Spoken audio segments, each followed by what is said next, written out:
You are here in your physical body on the leading edge of creation. You said, I'll go forth and I'll choose from what's there, and I will come together with others. And in our co-creation, we will come to experiences and ideas that have never been before unto all of the universe. And from those new experiences will evolve new ideas of desire. And the source energy part of you said, yes. And when you figure it out in terms of your living of life, we will go there where you have pointed. And we will be it so completely that you will feel our calling if you will listen. So you have this emotional guidance system within you that, if you are listening, lets you know whether you're going with the flow or not. And we want to point out to you that it's a flow that you go with. It's not a place that you go and be. It's a flow you go with. It's an eternal flow. It's not something that you decide that you want and you set a goal for, and then you figure out how to get there and you move to it, and now you're done, because you're never done. It's an eternal flow. Imagine taking your canoe down to the river's edge, and you set your canoe into the water and you deliberately turn it upstream and begin paddling against the current. And we say, why not turn and go with the flow? And most humans would not have to think about it much at all before they would reply, oh, that just seems lazy. Anybody could do that. But we have been trained in our physical form, this is what you tell us, to get very good at paddling against the current. In fact, anyone who's worth anything is doing that. They're paddling against the current. We have contests about it. We compare ourselves day and night to others who are going against the current. It's just what we do. It's what my mother did. It's what her mother did. In fact, all of the rewards, all of the monuments, all of the books are written about those who have learned to paddle against that current. And we say, how long can you keep that up? And our human friends say, we don't know, but we're willing to try to find out. And then they go on to tell us how hard it is and how tired they are. They join groups, online chat groups. They go to empowerment seminars. They try very hard to get stronger and stronger and stronger.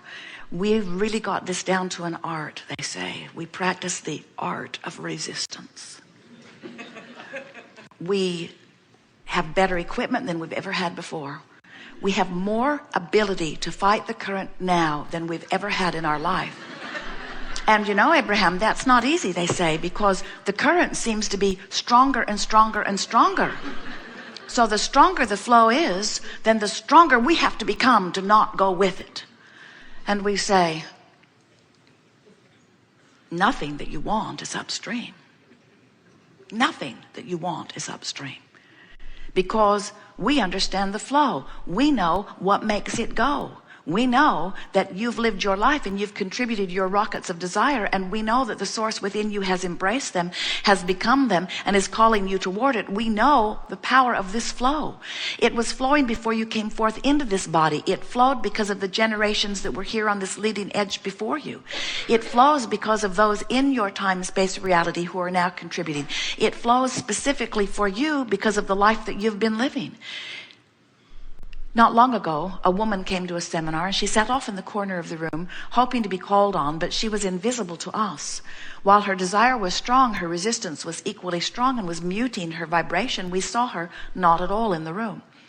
And on segment of lunch, she knew she was not feeling so good, and so she called and asked that whoever was watching her children bring them so that she could meet them for lunch. And so they met, and she explained to us later that being with her children always cheers her up. And one of her children said, Mother, if Abraham calls on you, would you ask a question for me? Mother didn't know that's why she got called on, but... And so now she is sitting in the chair. When she came back from lunch, she was all lighted up, easy for us to see. And her question, passed on from her child, was, why are grown-ups so grumpy? And we said it is the best question of the day, maybe ever, because it speaks to what we're talking about here, about going with the flow. Grown-ups, not all, but many, are grumpier than children. Not all aren't grumpy, but most children are not. Because the longer you live and you sift through the contrast, the more you see that you do not want. And the more you see that you do not want, the more you give birth to what you do want. And the more you see that you do not want, the more you give birth to what you do want. And the more you give birth to what you do want, the more the non-physical part of you becomes what you do want, and the faster your stream goes. So the faster your stream goes, and the more that you see that you do not want, the more that you see that you do want, and the faster your stream goes. And non-physical becomes part of that stream and calls you toward it, and the stream gets faster and faster. So the more you see that you do not want, the more you see that you do want, and the more that the stream moves faster. And the faster the stream moves, and the more you see that you do not want, the more you feel uncomfortable in the faster moving stream. That's why adults are grumpy. The longer you live, the faster it moves. The faster your stream moves, the more you owe it to yourself to turn and go with the flow. In fact, in time, you're going to come to understand that you have no choice but to go with the flow, because when you croak, whoosh, you go with the flow. Talk about a quantum leap. In other words, when you are no longer clinging to the negative impulses and things of your physical world, you let go of the resistance. When you withdraw your focus from this physical form, you withdraw your vibrational attachment to it. You stop emitting a contradictory signal. And when you stop emitting a contradictory signal, you go with the flow. It is the natural thing that you do. So we're wanting you to understand that you really have no choice but to go with the flow, and you might as well let go and begin going with the flow. And when you let go and go with the flow, then you understand what we understand about art of allowing. Art of allowing understands that your life caused you to ask, and also understands that Source not only knew what you were asking and understood what you were asking and agreed with what you were asking, but became what you were asking. Do you know that when you live in your physical body and you have not enough of some resource that you want, whether it's clarity or wellness or money, that in that living without something that you want, that the non-physical part of you becomes weller and brighter and clearer and richer? In other words, everything that you ask for, the non-physical part of you becomes. And we've been saying to you for a while that it is held for you in vibrational escrow, waiting for you to vibrationally catch up with it. But today we want to say it in even clearer terms. We want to say the larger part of you has become what your life has caused you to ask for. And when you go with that flow, you feel the ease of that. And when you don't, you feel the resistance of that. And that, in very simple terms, is what your emotional guidance system is about. The better you feel, the more you are allowing yourself to be that which you have become. And the worse you feel, the more you are not. So when we say go with the flow, we mean become the being. Do your best to allow yourself to be the being that you have become. And we want to say it in this really simple way. I'm here in my physical body. Life is causing me to know what I don't want, know what I do want, know what I don't want, know what I do want. And Source knows what I do want, knows what I do want, knows what I do want, knows what I do want, and becomes it. And I, in my physical body, really must let myself keep up with what I have become. Can you hear that? It's not that Source has a plan that you must now follow. It's that you who is the Source have the plan, and you who is the Source energy is living the life. It is you that is the creator of your experience. And the Source that is within you is understanding that there is no one more qualified to identify your preferences than you right where you are standing. And we're speaking to every point of consciousness, even the one-celled organism. We're speaking to the cells in your body. We're speaking to all consciousness who is having exposure to contrast and who is innately and naturally and selfishly asking for the new and improved version. That is expansion. It's not only expansion, friends. That's expansion that means eternity is secure. That's expansion that means well-being is dominant. That's expansion that means our future, all of our future, is certain. There is not anything to worry about other than being worried and not allowing ourselves to go with that which we really are.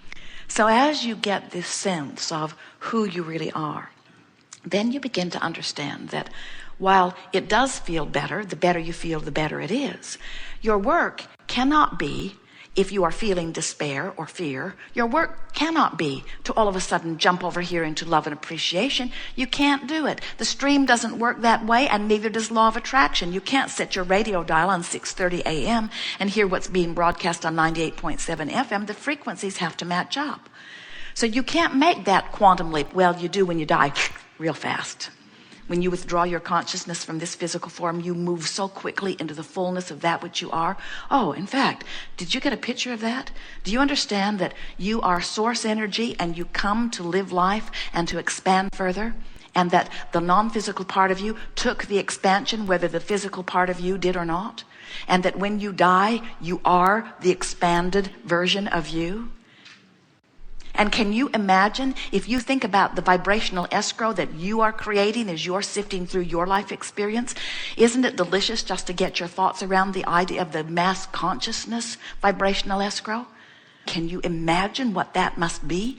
All of the people who have lived all of the lives, who have lived all of the stuff they don't want and now know more clearly what they do want. Can you feel what this non-physical energy essence, this vibrational escrow of all of humanity has come to? And do you know that that is the vantage point from which the new energies come forth into physical bodies? Now you understand the generation gap. Now you understand why the babies know they're so much smarter than you. Now you understand why they insist that they know what they're doing while you don't think that they do. Because you're comparing your short physical life and you're remembering all the hardships that you've lived, and you want to make sure that they understand every hardship that they might live. And you're saying to them, oh, watch out, watch out, watch out. And they're saying, oh, you don't understand, all is well. You say, no, all is not well, you must watch out. Fortunately, the dilution ratio is working in your favor, because old ornery ones are croaking and new fresh ones are coming in. And every now and again, we get hold of a cluster of old ones like you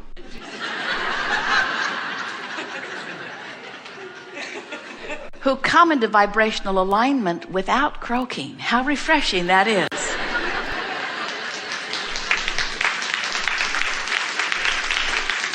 Who understand the flow, who understand that you are eternal beings, and who get a sense of the deliciousness of this stream. So we want you to understand that while it is good to feel good, that we do not want you to feel that you must turn in the stream and move rapidly. We just want you to understand that all you have to do is let go of the oars. The stream will turn you and it will move you. And as it moves you, everything that you want is in the path once you begin moving in that direction. But what humans do is you go to sleep and you forget what you're worried about. And so you begin to move a little bit. And then you remember and you turn back against current. And then you have a nice conversation with someone and you begin to go with the flow. And then you have a bad conversation with someone. And then you watch a movie that makes you feel really good. And then you turn on the movie that makes you feel really bad.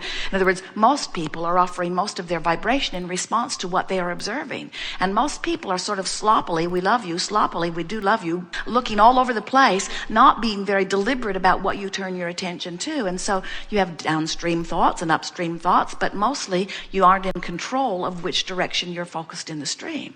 So it isn't until you care about the way you feel that you will have any control about what you're doing within the stream.